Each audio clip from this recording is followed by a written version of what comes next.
সাতবাগানি ভাইরা যারা আমাদের কাছ থেকে ড্রাগনের চারা নিচ্ছেন তারা চাইলে দুইটা পদ্ধতি ব্যবহার করতে পারে। এটাকে বলে ট্যালিস পদ্ধতি।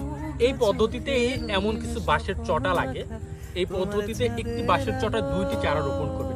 দেখুন, এই মাটিটি জৈব সার এবং মাটি মিশ্রণ করে দেওয়া হয়েছে, আপনারা ঠিক এইভাবে দিবেন এবং চারাটি লাগানোর সাথে সাথে কিন্তু বেঁধে দিবেন এবং পানি দিয়ে দিবেন।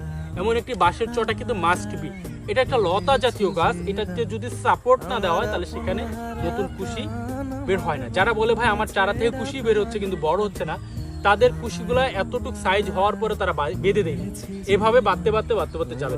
ঠিক 5 ফিট জায়গার ভিতরে চাইলে আপনারা 10টি চারা রোপণ করতে পারেন। ভাই একটু পিছনে যান আপনি।